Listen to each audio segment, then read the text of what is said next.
GB বাত্তেক ফাইসান। আসসালামু আলাইকুম, কেমন আছেন সবাই? তো আলহামদুলিল্লাহ আমি ভালো আছি। চলে আসলাম আপনাদের মাঝে আরও একটা নতুন ব্লগে। তো রান্না করার জন্য চলে আসছি। দেখেন আদা রসুন পেঁয়াজ এগুলা ছুঁইলা নিলাম, কারণ আদা রসুন গতকালকে শেষ হয়ে গেছে। তো এর জন্য আমি হচ্ছে আদা রসুন যদি ব্লেন্ডার করা থাকে রান্না করতে সুবিধা হয়। তো আমি ভাবলাম যে যেহেতু ব্লেন্ডার করা নাই, আজকে একটু আগে আগে রান্নাঘরে আসি, এর জন্য 9:30 বাজে রান্নাঘরে চলে আসছি। আদা রসুন রেডি করে নিলাম, এখন ব্লেন্ড করে নিব। আর ওইখানে আম বের করে রাখছি, সালাদ পাতা বের করে রাখছি, এগুলো কাটবো, সালাদ বানাবো। সকালে চা বানাইছিলাম, চা আছে এখনও। তো কফিলের জন্য রাখছিলাম, উনি খায় নাই, হয়তো ফালাই দিয়ে এখন ধুইতে হবে। তো আজকে হচ্ছে খাসির মাংস রান্না করবো। আর ওই যে দেখেন খাসির মাংস হচ্ছে, দেখাই, এই যে ওই যে ঈদের মাংস ফ্রিজে রাখা দেওয়া হয়েছে। তো এগুলা এই যে বের করছিলাম, কালকে রাতেই নর্মালে বের করে রাখছিলাম। তো ওগুলা ছুটাই নিয়েছি হাড়ের থেকে। তো এখন ওগুলাতে মাখবুস রান্না করব। মানে আমার কফিলে বলছে মিক্স করে রান্না করতে, মাংস দিয়ে মানে চাল দিয়ে, মানে খিচুড়ির মতো যেভাবে মিক্স করে রান্না করে না ওইভাবে মিক্স করে রান্না করতে বলছে। তো সব কিছু রেডি করে নিচ্ছি, এখন রান্নাবান্না শুরু করব। আপনারা সাথেই থাকেন, দেখতে থাকেন। আর আমি রান্নাবান্না শেষে একটু দোকানে যাব, শপিং মলে, দেখি ওখান থেকে বাংলাদেশে যেহেতু জিনিসপত্র পাঠাচ্ছি, তো ওইখানে আরও কিছু জিনিস কিনে পাঠাই দিই একবারে, যেহেতু 2টা কার্টন পাঠাবো। তো ইনশাল্লাহ এই ভিডিওর মাঝে এই সব কিছু আপনাদের সাথে শেয়ার করব। আপনারা সাথেই থাকুন, দেখতে থাকুন। এখানে সব মেশিন টেশিন রাখছি, চপার রাখছি 2টা, এগুলো সব এখানে রাখছি, জায়গা নাই, এর জন্য আমি ব্লেন্ডার সরাই রাখি প্রতিদিন। যখন ব্লেন্ডার করি, আর ব্লেন্ডার তো প্রতিদিন লাগে না, আমি একবার আদা রসুন ব্লেন্ড করি 7 দিন হচ্ছে ওগুলা খাই, তারপর আবার 7 দিন পর আবার নতুন করে ব্লেন্ডার করি। তো এই যে ব্লেন্ডার বের করে নিলাম। এখন আদা রসুন ব্লেন্ডার করা থাকলে রান্না করা তাড়াতাড়ি হয়ে যায়। তো ব্লেন্ডার করা না থাকলে আবার এগুলো সুলতে হয়, সুলো রে, কাটো রে, ধও রে, ব্লেন্ডার করো রে, কত ঝামেলা।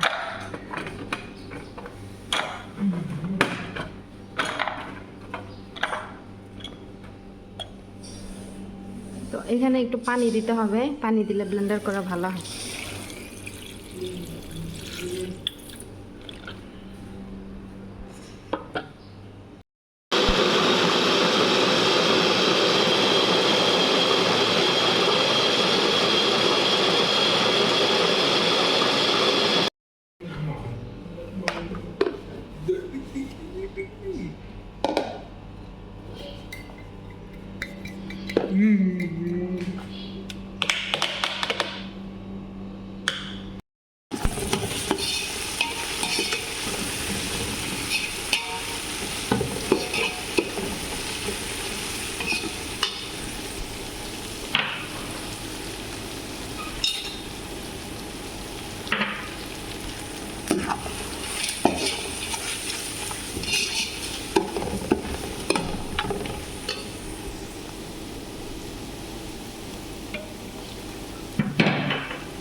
তো রান্না বান্না শেষ করে এখন কাপড় চোপড় রুমে আসলাম, আয়রনের রুমে। তো এই রুমে পাটি বিছাবো, নতুন পাটি কিনে আনছিলাম, তো এখনো বিছানো হয় নাই। আজকে শুনলাম যে বৃষ্টি নামবে, তো ভাবলাম যে বৃষ্টি নামলে যেহেতু ওই উপর দিয়ে ওই সাইড দিয়ে পানি পড়ে, তাহলে পাটি নতুন পাটি বিছাইলে পাটিটা নষ্ট হয়ে যাবে, এর জন্য আমি আর বিছাই নাই গতকালকে। তো বৃষ্টি কই, ঠাডা পড়ে রোদ। ওয়েদারে দেখছে যে বৃষ্টি নামবে, পরে ওদের স্কুল সব কিছু, মানে এই দেশে সব স্কুল তারপরে অফিস সব বন্ধ, সবাই বাসায় আজকে। তো পরে আর বৃষ্টি তো নামলো না, ঠাডা পড়ে রোদ। ভাবছিলাম যে রান্না বান্না শেষে একটু দোকানে যাব, এই রোদের মধ্যে দোকানে গেলে আমি অসুস্থ হয়ে যাব, এই জন্য আর গেলাম না। ভাবলাম বিকালে যাবো না, একটু তাড়াতাড়ি ঘুম থেকে উঠে রান্না বান্না করে বিকালে যাবো না একদম ছাওয়ার মধ্যে। তো এই রুমে এখন পাটিগুলো বিছাই, দেখি পাটি কত বড় আমি জানি না, দেখি কতটুকু হয়, বিছাইয়া শেয়ার করতেছে আপনাদের সাথে। এই যে রুমটা গোছাই ফেলাইলাম, দেখেন পাটি বিছাইলাম।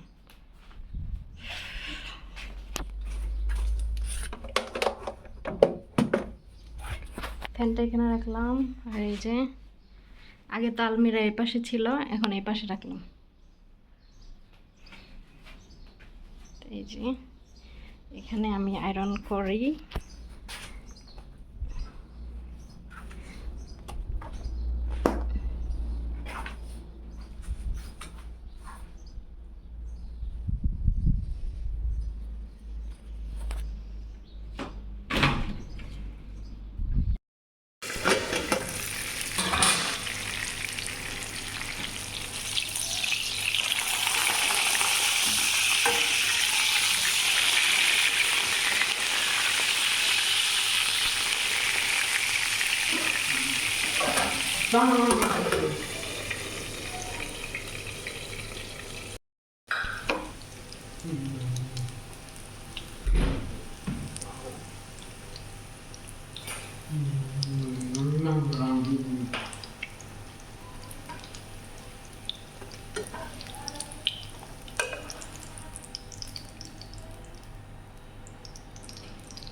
এই যে আমার কফিলের জন্য বানাইলাম এটা, কফিলের বন্ধুরা নিয়ে খাবে।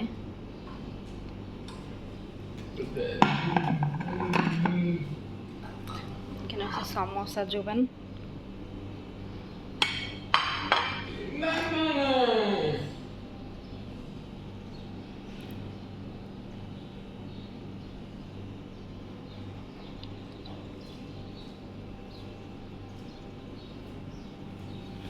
গতকালকে ওনার বন্ধু খাওয়াইছে, আজকে উনি খাওয়াবে, মানে গতকালকে ওনার বন্ধু এগুলো বানায় এনে দিছে।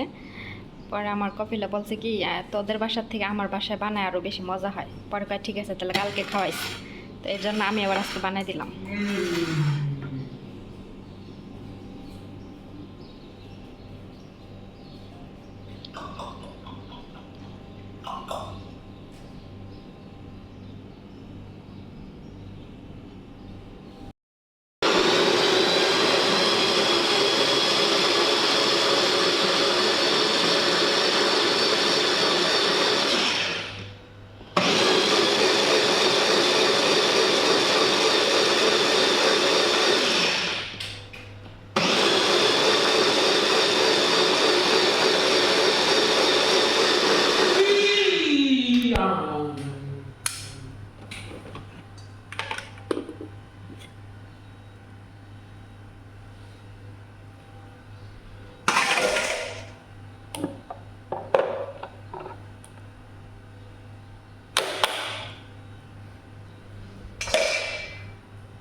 এখানে আমি সালানা রান্না করবো। পেঁয়াজ নিছি, লাউ, ক্যাপসিকাম, মরিচ, একটা বেগুন আর 2টা আলু, আর কাঁচা মরিচ নিছি হচ্ছে আমি আমার জন্য ভেন্ডি ভাজি করব।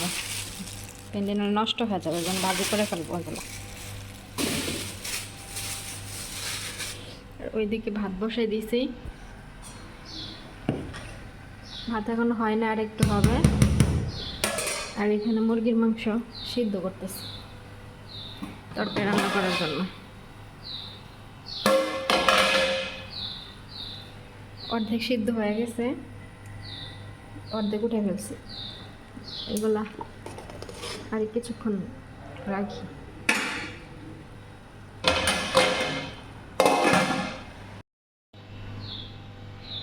এগুলো সব ডেট এক্সপায়ার হয়ে গেছে। 1 তারিখ 4 মাস, 1 তারিখে ডেট এক্সপায়ার হয়ে গেছে সবগুলা। এগুলো সেম, এই যে 1 তারিখ 4 মাস 2026। তো এগুলো বের করে রাখছি, ফালাই দিতে হবে।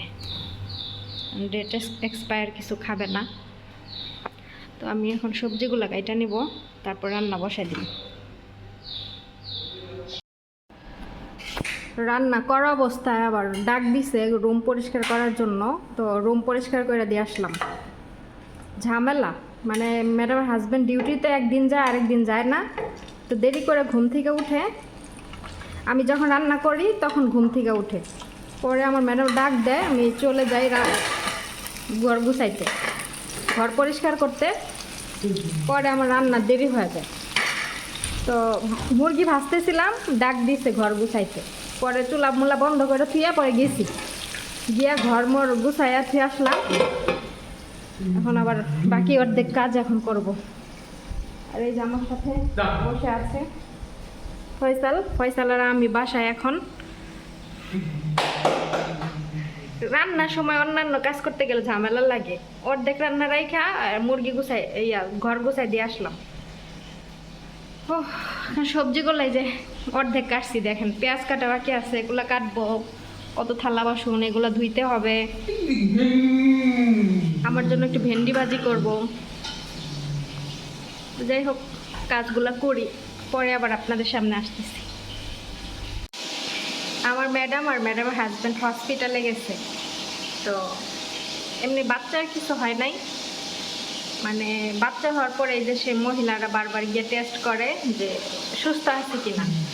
তো ওই আমার ম্যাডাম প্রতিদিনই প্রতিদিন না, প্রতি সপ্তাহে একবার করে গিয়া ওই চেক আপ করে আসে যে উনি সুস্থ আছে কিনা। তো এখন গেছে, আর হয়রান লাগতেছে। মেশিনে কাপড় দিয়ে দিছি, ধুইতে ওইদিকে ধোয়া হচ্ছে, এদিকে আমি রান্নাটা শেষ করি, আবার ফল টল কাটতে হবে। মানে এই দুনিয়ার ঝামেলা। মানে আমার রান্নায় দেরি হইলে মনে করেন যে আমার মাথায় মনে করেন প্রেশার পড়ে, ভাল লাগে না। আমার কথা হলো আমি টাইমে করে তারপর আমি বসে থাকবো। কাজ রেখে বসে থাকতে আমার ভাল লাগে না। তো সকাল থেকে একটু বসেছিলাম, ফ্রি ছিলাম। তো ওই সময় ঘর ওইটা খালি ছিল না, আমার হাজব্যান্ড ঘুমাইতেছিল, পরে উঠলো। আমার রান্না করার সময় উঠছে, বাসায় থাকলে এগুলোই করেনি। তো যাই হোক, আজকে আবার আমার এই কুরিয়ার জিনিসপত্র গুছায় রাখতে বললো, বিকালবেলা নাকি রাতে নিয়ে যাবে। তো আমার একটু দোকানেও যাইতে হবে, যাইতে পারতেছি না। দেখি রান্নার পরে যাওয়ার চেষ্টা করব। তো এখানে আমার মুরগিগুলো ভাইজা নিলাম, এখন তরকারি বসাই দিব। সব কিছু রেডি আছে, শুধু পেঁয়াজটা কাটার পরেই কাটলে হয়ে যাবে।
জিবি বাত্তেক ফাইসাল